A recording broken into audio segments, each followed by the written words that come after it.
So for today's video, we're gonna clean this. So as you can see, no, kailangan lang siyang mainit na mainit. And then we have prepared this baking soda. So this is 2 tablespoons of baking soda. This is a baking soda. So 2 tablespoons only. And then you have to mix it very well, very carefully to dissolve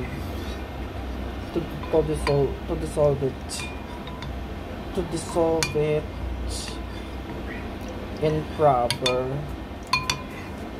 form. Charot. Okay, so this is dapat it's it's super hot.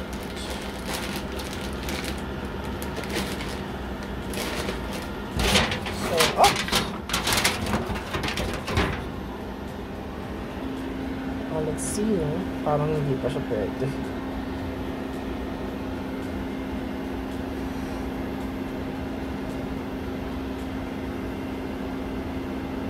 I think pwede na. Mainit na siya eh.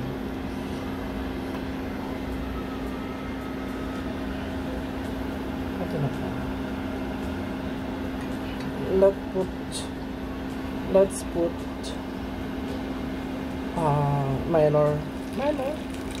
There. Okay. So let's see how it works now.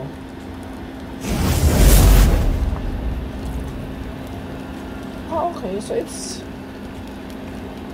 getting crispy. Okay, I think I gonna put all the stuff and everything.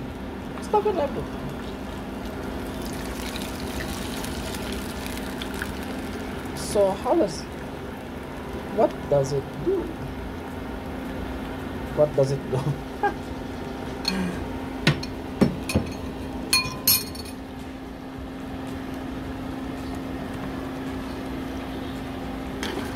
Wow! As you can see, no? No. Nakukuha na yung lahat ng mga kachorbaluhan. Ay, shit. Shucks.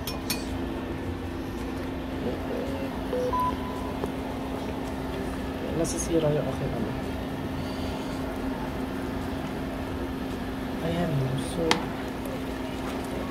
parang siya, kinukuha niya kasi lahat lang tapos may iwan nga niya yung it makes sense naman. Ayan, so sumasama yung mga what do you call that, residue, food something sa baking soda with water. Yeah, with the water, and then you can reuse the oil na after that. So instead of making tap on the oil na because you think it's dirty or something, it's used already.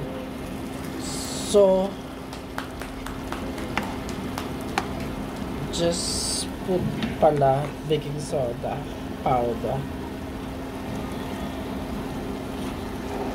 Ganun pala. So I can use not this, diba? I can cook na. I can use the oil na for my other,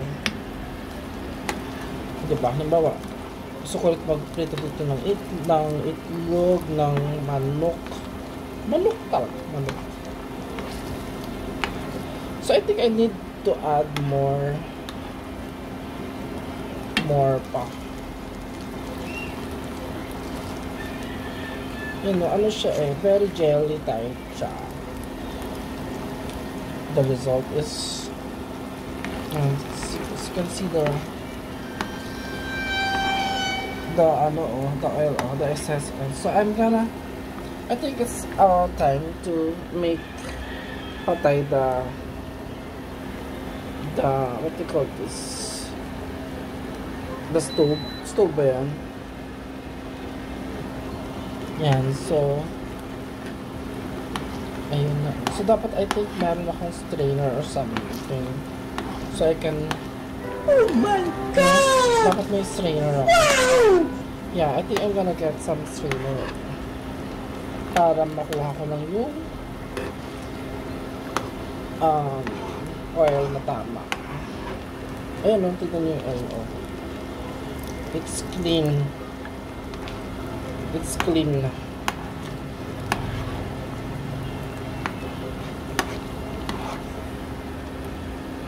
So I'm gonna pause for a while and get the strainer from the bubble.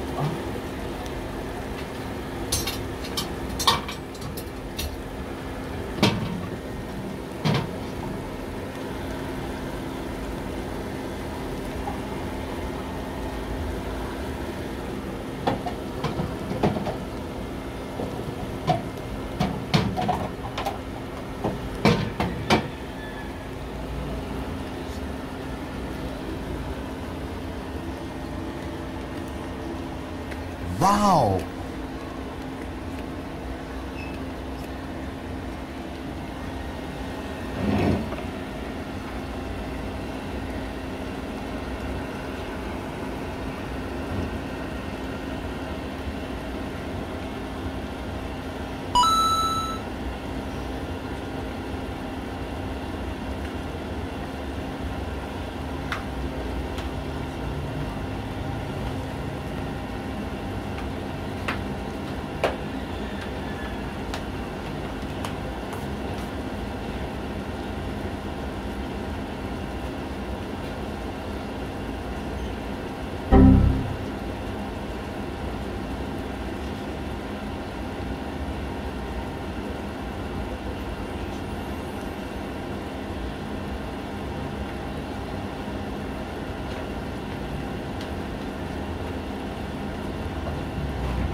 So,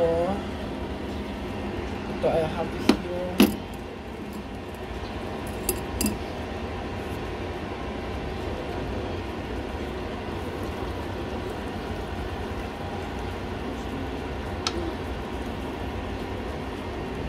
See?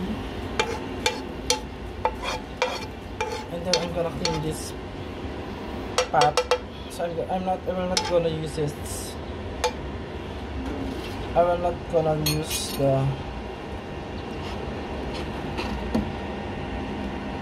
oh my god. So this is the I will not gonna reuse this. Wait.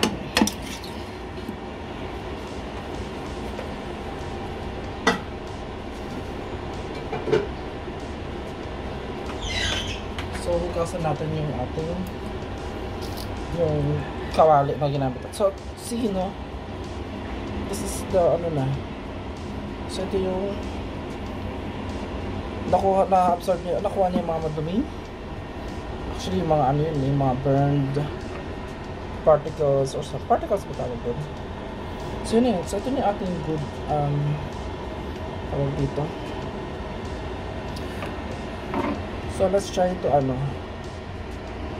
make piga pa this. Baka meron pa. Ano niya, oh, parang gel type siya. So, ito yung ginagamit actually. Diba, gusto nyo lumambot yung, maging malambot yung sinigang nyo. I mean, malapot, diba? Baking soda. Nilalagay siya, napaka-konti lang naman, pero para maging malapot lang. Tapos, ginagamit din siya for food, mga tinapay din siguro, or baking soda. Ay, baking soda nga ba ito? Sorry, this is cornstarch, not baking soda. Cornstarch.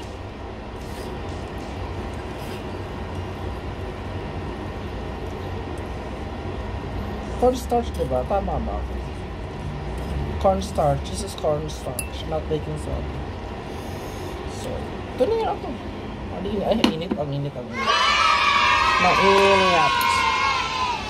So, ito na yun. Marinis na siya. I'm gonna put this. Ayan, tapos I can reuse it na. Oh, malinis naman siya eh. So, instead of making this tapon, so, I can reuse it. And ito yung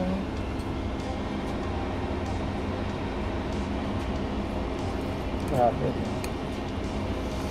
Pwede kaya kainin ito. Charot. Hindi natapon natin. Okay, that's all for now. Thank you for watching. Please like, share, and subscribe.